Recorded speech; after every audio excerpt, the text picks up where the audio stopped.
Assalamualaikum warahmatullahi wabarakatuh.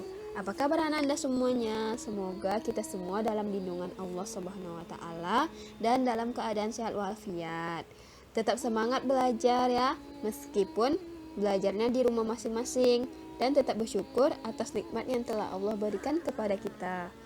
Nah, sebelum memulai pembelajaran, ada baiknya kita membaca Asmaul Husna yang Ibu kirimkan di Google Classroom dan memulai pembelajaran dengan membaca doa belajar agar mendapat keberkahan dari Allah Subhanahu wa taala. Kali ini kita akan belajar tentang meneladani perjuangan dakwah Rasulullah SAW di Madinah. Sebelum memulai pelajaran, ada baiknya kita mengetahui dulu tujuan pembelajaran. Setelah mengikuti proses pembelajaran, peserta didik diharapkan dapat menjelaskan yang pertama, perjuangan dakwah Nabi Muhammad SAW. Yang kedua, substansi dakwah Nabi di Madinah. Dan yang ketiga, strategi dakwah Nabi SAW di Madinah.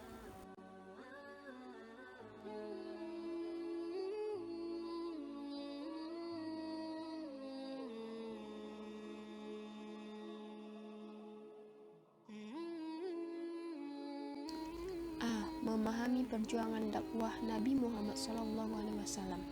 Hijrah, titik awal dakwah Rasulullah SAW di Madinah.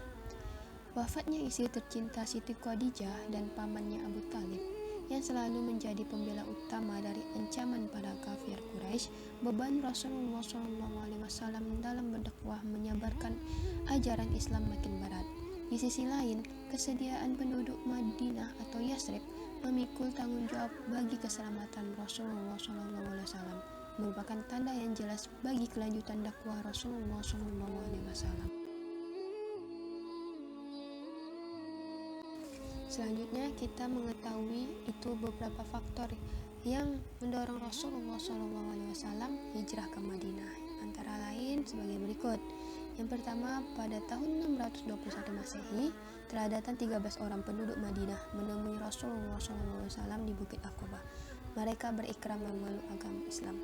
Yang kedua, pada tahun berikutnya, 622 Masehi, datang lagi sebanyak 73 orang dari Madinah ke Mekah yang terdiri atas suku Aus dan Khazraj yang pada awalnya mereka datang untuk melakukan ibadah haji, tetapi kemudian menjumpai Rasulullah SAW dan mengajak beliau agar hijrah ke Madinah. Mereka berjanji akan membela dan mempertahankan Rasulullah dan pengikutnya, serta melindungi keluarganya seperti mereka melindungi anak dan istri mereka. Faktor lain yang mendorong Rasulullah untuk hijrah dari kota Mekah adalah pemboikotan yang dilakukan oleh kafir Quraisy kepada Rasulullah dan para pengikutnya. Nah, di sini terdapat beberapa pemboikotan yang dilakukan oleh kafir Quraisy. Yang pertama, melarang setiap perdagangan dan bisnis dengan pendukung Nabi Muhammad SAW. Yang kedua, tidak seorang pun berhak mengadakan ikatan perkawinan dengan orang Muslim. Yang ketiga, melarang keras bergaul dengan kaum Muslim. Dan yang keempat, musuh Nabi Muhammad SAW harus didukung dalam keadaan bagaimanapun. Pemboikotan tersebut tertulis di atas kertas sahifah atau pelakat yang digantungkan di dinding Ka'bah dan tidak akan dicabut sebelum Nabi Muhammad menghentikan dakwahnya. Teks perjanjian tersebut disahkan oleh pemuka Quraisy dan diberlakukan dengan sangat ketat. Blokade tersebut berlangsung selama 3 tahun dan sangat dirasakan dampaknya oleh kaum muslimin. Kaum muslimin merasa derita dan kepedihan atas blokade ekonomi tersebut. Namun, semua itu tidak menyurutkan kaum muslimin untuk tetap bertahan dan membela Rasulullah. Nah, setelah melalui pemikiran yang mendalam disertai perintah langsung dari Allah untuk hijrah ke Madinah, disusunlah rencana Rasulullah dan seluruh kaum muslimin untuk hijrah ke Madinah. Peristiwa hijrah Rasulullah dari Mekah ke Madinah dilakukan dengan perencanaan yang sangat matang. Kaum muslimin diperintahkan terlebih dahulu untuk menuju Madinah tanpa membawa harta benda yang selama ini menjadi milik mereka. Sementara Rasulullah dan beberapa sahabat merupakan orang terakhir yang hijrah ke Madinah. Hal itu dilakukan mengingat begitu sulitnya beliau keluar dari pantauan kaum kafir Quraisy.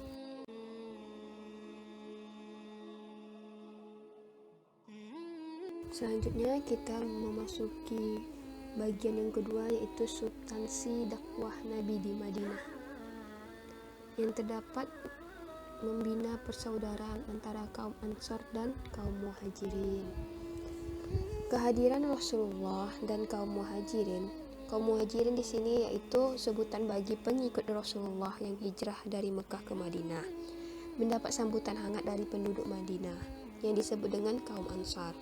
Mereka memperlakukan Nabi Muhammad dan para Muhajirin seperti saudara mereka sendiri.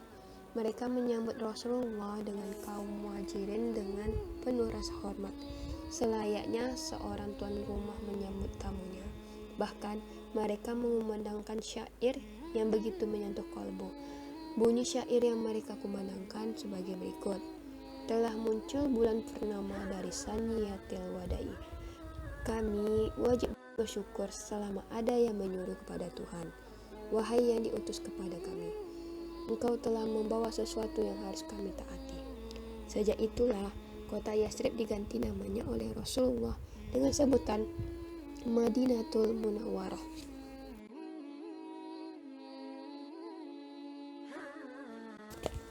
Strategi Nabi mempersaudarakan Muhajirin dan Ansor untuk mengikat setiap pengikut Islam yang terdiri atas berbagai macam suku dan kabilah ke dalam suatu ikatan masyarakat yang kuat, senasib, seperjuangan dengan semangat persaudaraan Islam. Rasulullah mempersaudarakan Abu Bakar dengan Kharijah ibnu Zuhair Ja'far, Abi Talib dengan Mu'az bin Jabal, Umar bin Khattab dengan Ibnu bin Malik, dan Ali bin Abi Thalib dipilih untuk menjadi saudara beliau sendiri. Selanjutnya, kaum Muhajirin dipersaudarakan dengan kaum Ansar, dan persaudaraan itu dianggap seperti saudara kandung sendiri. Kaum Muhajirin dalam penghidupan ada yang mencari nafkah dengan berdagang, dan ada pula yang bertani mengerjakan lahan milik kaum Ansar.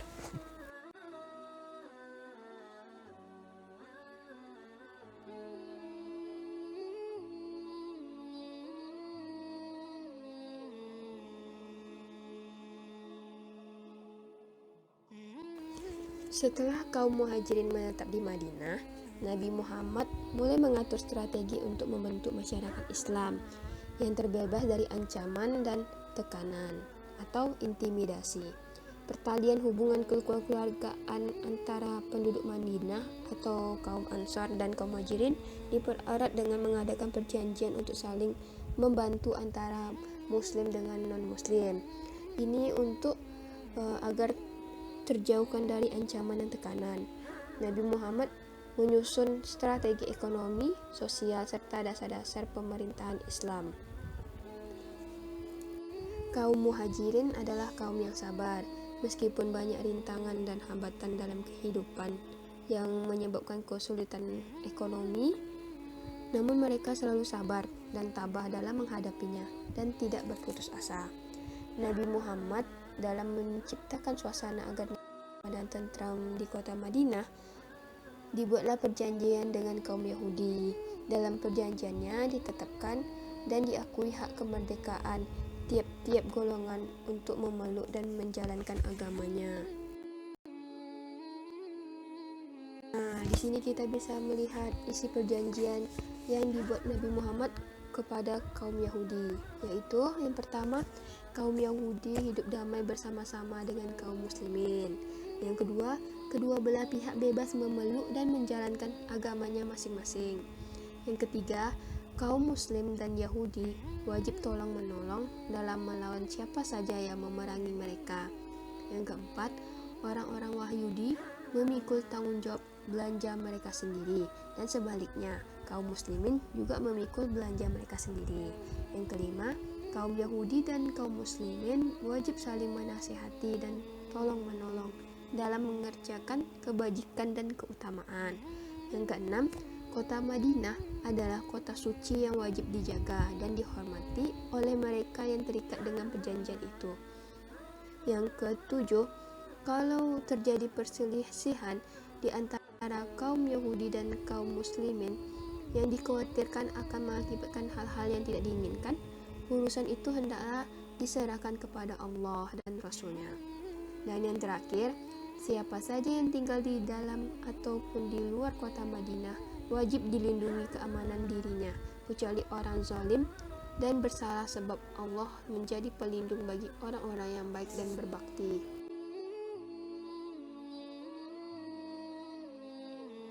Selanjutnya yaitu membentuk masyarakat yang berlandaskan ajaran Islam.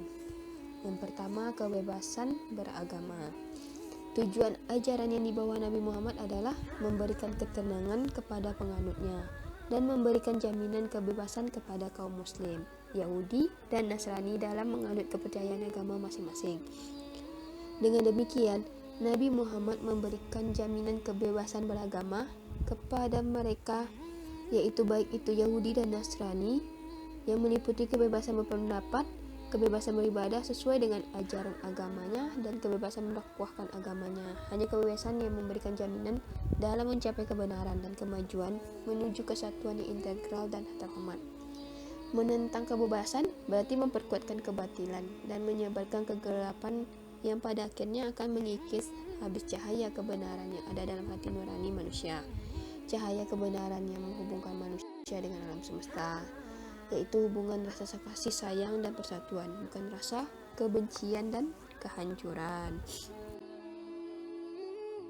Selanjutnya, Rasulullah membentuk masyarakat berlandaskan ajaran Islam, yaitu azan, sholat, zakat, dan puasa. Ketika Nabi Muhammad SAW tiba di Madinah, bila waktu sholat tiba, orang-orang berkumpul bersama tanpa dipanggil, lalu berpikir untuk menggunakan trompet seperti Yahudi, tetapi Nabi tidak menyukainya. Lalu ada yang mengusulkan menabung genta seperti Nasrani. Menurut satu sumber atas usul Umar bin Khattab dan kaum muslimin, serta menurut sumber lain berdasarkan perintah Allah melalui wahyu, panggilan sholat dilakukan dengan azan. Selanjutnya Nabi Muhammad memerintahkan kepada Abdullah bin Zaid bin Sa'labah untuk membacakan lafaz azan kepada Bilal dan menyuruhkannya manakala waktu sholat tiba, karena Bilal memiliki suara yang merdu. Kewajiban sholat yang diterima pada saat Mi'raj menjelang berakhirnya periode Mekah terus dimantapkan kepada para pengikut Nabi. Sementara puasa yang telah dilakukan berdasarkan syariat sebelumnya kini telah pula diwajibkan sebagai setiap bulan Ramadan. Demikian pula halnya dengan zakat. Bahkan setelah kekuasaan Islam berkembang di seluruh jazirah Arab, Nabi Muhammad mengutus pasukannya ke negeri di luar Madinah untuk memungut zakat.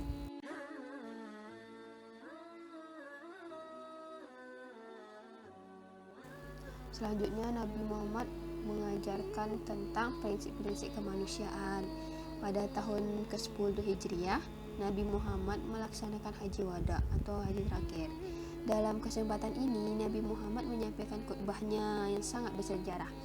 Ketika matahari telah tergelincir dengan menunggang untanya yang bernama Al-Qaswa, Nabi Muhammad berangkat dan tiba di lembah yang berada di Urana. Di tempat ini, dari atas untanya Nabi Muhammad memanggil orang-orang dan diulang-ulang panggilan itu oleh Rabi'ah bin Umayyah bin Khalaf. Setelah berucap syukur dan puji kepada Allah, Nabi Muhammad menyampaikan pidatonya.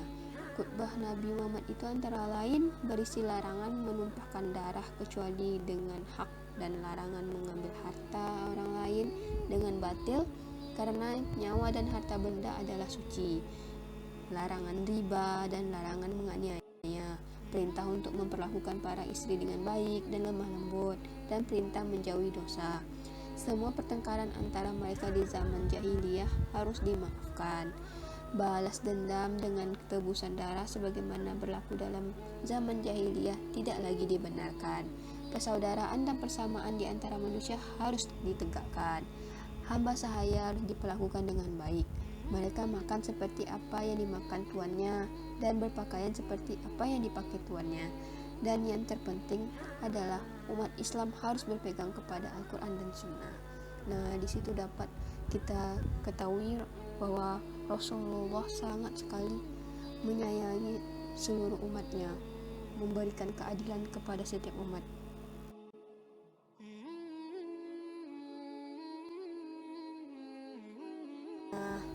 Substansi dakwah Rasulullah di Madinah.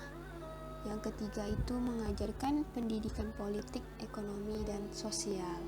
Dalam bukunya 100 tokoh paling berpengaruh di dunia sepanjang sejarah, Mikhail Hart yang menempatkan Rasulullah pada urutan pertama, menyatakan bahwa beliau adalah salah satunya orang dalam bersejarah yang sangat berhasil, baik dalam hal keagamaan maupun keduniaan.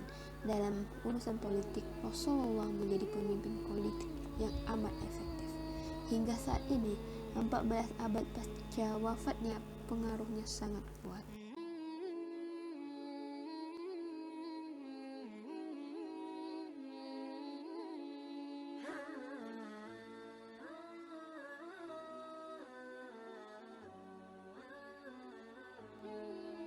Ini tujuan yang terakhir kita, yaitu pembelajarannya tentang strategi dakwah Nabi SAW di Madinah. Yang terdapat, yang pertama itu meletakkan dasar-dasar kehidupan bermasyarakat. Sesampainya di Madinah, Nabi Muhammad SAW segera meletakkan dasar-dasar kehidupan bermasyarakat. Dasar-dasar kehidupan bermasyarakat yang dibangun Nabi adalah sebagai berikut. Yang pertama, membangun masjid. Nah, di sini Nabi Muhammad membangun masjid tidak saja dijadikan sebagai pusat kehidupan beragama atau beribadah, tetapi sebagai tempat bermusyawarah, tempat mempersatukan kaum muslimin agar menjadi jiwa yang kuat dan berfungsi sebagai pusat pemerintahan. Yang kedua, membangun ukhuwah Islamiyah. Di sini Nabi Muhammad mempersaudarakan antara kaum Ansor dan kaum Muhajirin. Beliau mempertemukan dan mengikat kaum Ansor dan Muhajirin dalam satu hubungan kekeluargaan dan kekerabatan. Dengan demikian, Nabi Muhammad telah membangun sebuah ikatan persaudaraan tidak semata-mata dikarenakan hubungan darah, tetapi oleh ikatan agama. Yang ketiga, menjalin persahabatan dengan pihak-pihak lain yang non-muslim. Di sini Nabi Muhammad menjalin persahabatan dengan orang-orang Yahudi dan Arab yang masih menganut agama nenek moyangnya.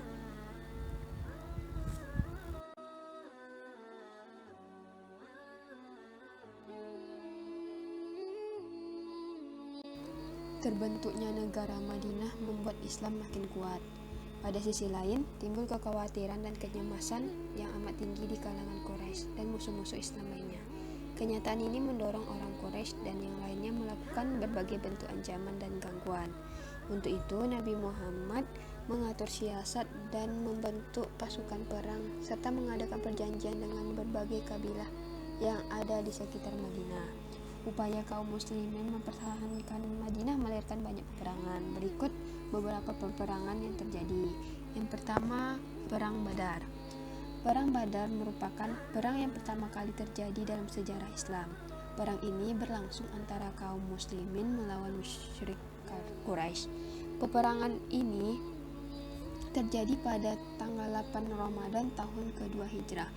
Dengan perlengkapan yang sederhana, Nabi Muhammad SAW dengan 305 pasukannya berangkat keluar Madinah. Kira-kira 120 km dari Madinah, tepatnya di Badar, pasukan Nabi bertemu dengan pasukan Quraisy berjumlah antara 900 sampai 1000 orang. Dalam peperangan ini, Nabi Muhammad dan kaum muslimin berhasil memperoleh kemenangan. Setelah kemenangan ini, salah satu suku Badui yang kuat tertarik untuk mengikat perjanjian damai dengan Nabi Muhammad. Tak lama kemudian, Nabi menyerang suku Yahudi Madinah dan Kainuqa yang turut berkomplot dengan orang Quraisy Mekah. Orang-orang Yahudi ini akhirnya meninggalkan Madinah dan menetap di Adriat, perbatasan Syria.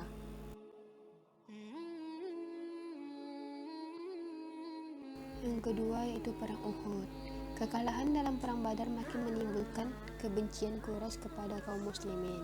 Karena itu, mereka bersumpah akan menuntut balas kekalahan tersebut. Pada tahun ketiga Hijriah, mereka berangkat ke Madinah dengan membawa 3.000 pasukan berunta, 200 pasukan berkuda dan 700 orang di antara mereka memakai baju besi. Pasukan ini dipimpin oleh Khalid bin Walid. Kedatangan pasukan Quraisy ini disambut Nabi Muhammad dengan sekitar 1000 pasukan. Ketika pasukan Nabi Muhammad melewati batas kota, Abdullah bin Ubay menarik 300 pasukan yang terdiri atas orang Yahudi dan kembali ke Madinah. Dengan pasukan yang masih tersisa 700 orang, Nabi Muhammad SAW melanjutkan perjalanan. Pasukan Nabi Muhammad SAW dan pasukan Quraisy bertemu di Bukit Uhud. Perang besar pun berkobar. Mula-mula pasukan berkuda Khalid bin Walid gagal menembus dan menaklukkan pasukan pemandah Nabi. Pasukan Quraisy kocar-kacir. Namun, kemenangan yang sudah di ambang pintu gagal diraih karena pasukan Nabi Muhammad termasuk pasukan pemanah tergoda oleh harta peninggalan musuh. Pasukan Khalid bin Walid berbalik menyerang. Pasukan pemanah dapat dilumpuhkan dan satu persatu pasukan Nabi berguguran di medan pertempuran. Dan pertempuran ini sekitar 70 orang pasukan Nabi gugur sebagai syuhada. Setelah peperangan ini, Nabi Muhammad menindak tegas Abdullah bin Ubay dan pasukannya. Bani Nadir, salah satu dari suku Yahudi Madinah yang berkomplot dengan Abdullah bin Ubay, diusir dari Madinah. Kebanyakan mereka pergi dan menetap di Khaybar.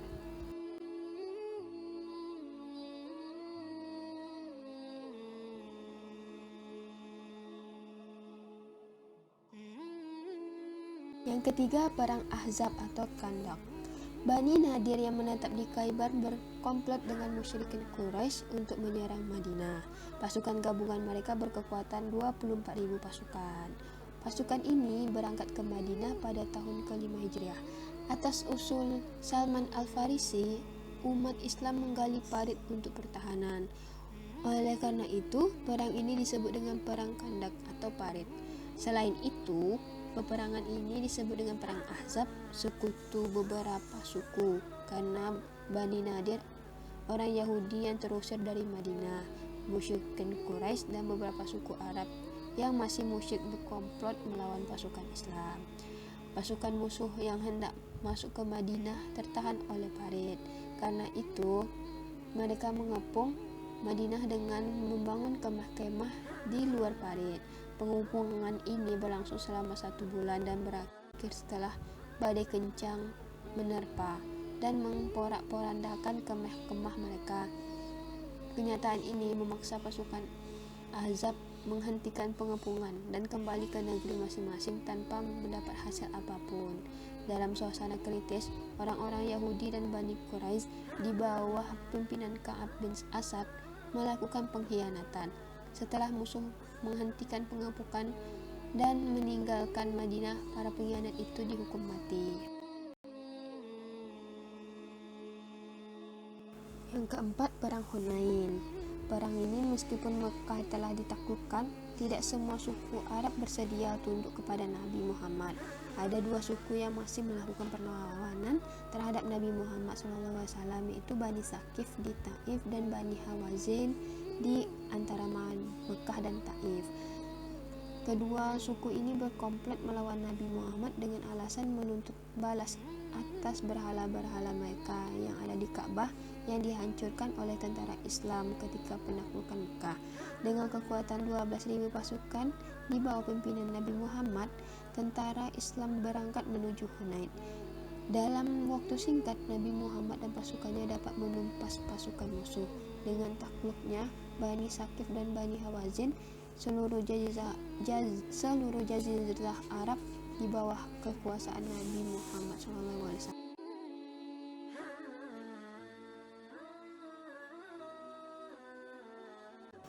Yang kelima yaitu Perang Tabuk.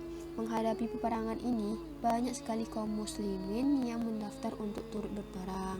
Oleh karena itu, terhimpun pasukan yang sangat besar. Melihat besarnya jumlah tentara Islam, pasukan Romawi menjadi ciut nyalinya dan kemudian menarik diri kembali ke negerinya. Nabi Muhammad tidak melakukan pengejaran, tetapi berkemah di Tabuk. Dalam kesempatan ini, Nabi membuat perjanjian dengan penduduk setempat. Dengan demikian, wilayah perbatasan itu dapat dikuasai dan dirangkul masuk dalam barisan Islam. Perang Tabuk merupakan perang terakhir yang diikuti oleh Nabi Muhammad SAW.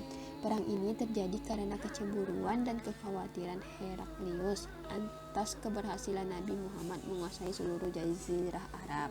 Untuk itu, Heraklius menyusun kekuatan yang sangat besar di utara jazirah Arab dan Syria yang merupakan daerah taklukan Romawi. Dalam pasukan besar ini tergabung Bani Ghassan dan Bani Midas.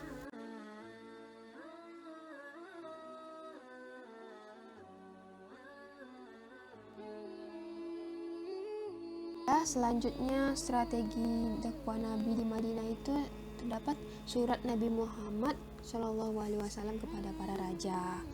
Gencatan senjata antara Nabi Muhammad dengan musyrikin Quraisy telah memberi kesempatan kepada Nabi untuk melirik negeri-negeri lain sambil memikirkan cara berdakwah ke sana. Salah satu cara yang ditempuh Nabi Muhammad adalah dengan berkirim surat kepada raja-raja, para penguasa negeri-negeri tersebut.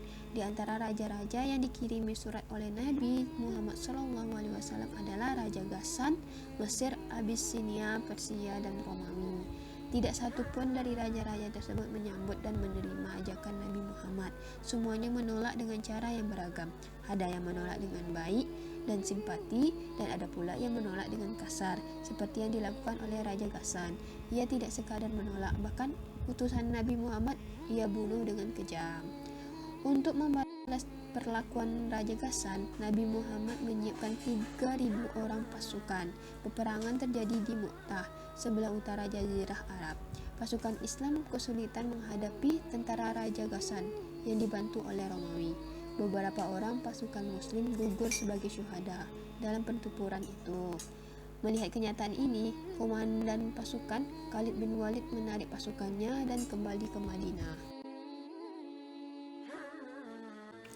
Yang ketiga, penaklukan Mekah. Pada tahun ke-6 Hijrah, ketika haji telah disyariatkan, Nabi Muhammad SAW dengan 1.000 orang kaum muslimin berangkat ke Mekah untuk melaksanakan ibadah haji. Karena itu, Nabi Muhammad beserta kaum muslimin berangkat dengan pakaian ihram dan tanpa senjata. Sebelum sampai di Mekah, tepatnya di Hudaybiyah, Nabi Muhammad dan kaum muslimin tertahan dan tidak boleh masuk ke Mekah. Sambil menunggu izin untuk masuk ke Mekah, Nabi dan kaum muslimin berkemah di sana. Nabi Muhammad dan kaum muslimin tidak mendapat izin memasuki Mekah dan akhirnya dibuatlah perjanjian Hudaybiyah.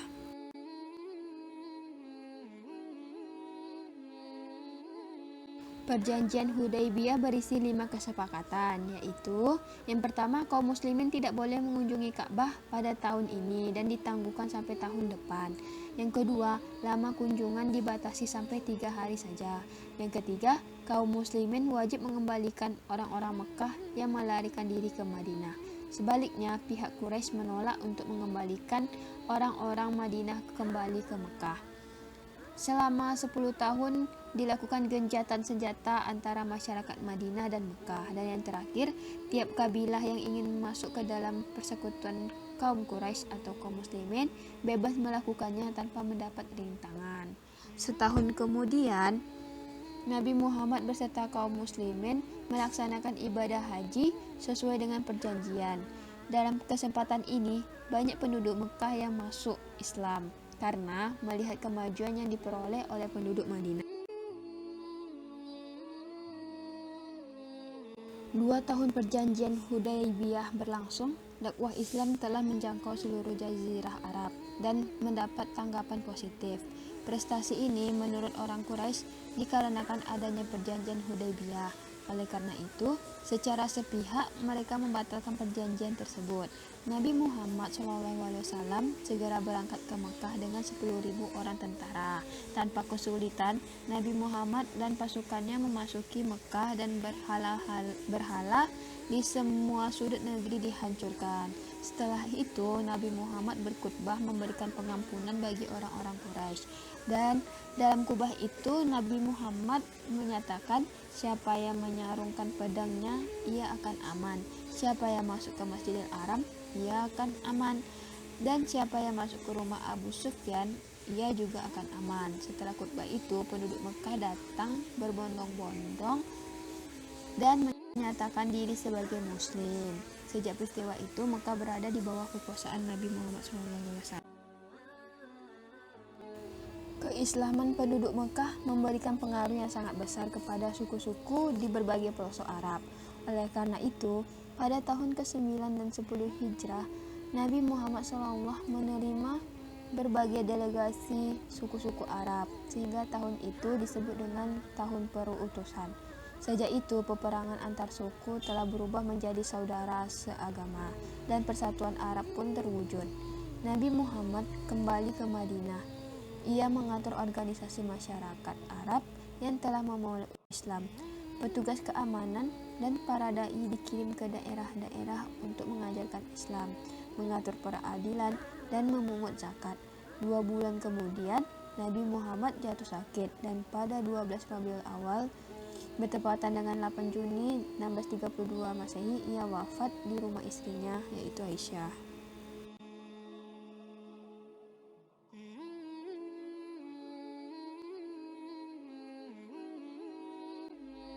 Alhamdulillahirrahmanirrahim. Tidak terasa ya, sudah berakhir materi kita. Untuk Ananda yang belum paham mengenai perjuangan dakwah Rasulullah SAW di Madinah, dapat ditanyakan di kolom komentar dan juga di Google Classroom. Itulah pembelajaran kita pada hari ini. Demikian yang dapat Ibu sampaikan. Semoga ilmu yang kita pelajari hari ini dapat bermanfaat bagi kita semua. Terima kasih. Assalamualaikum warahmatullahi wabarakatuh.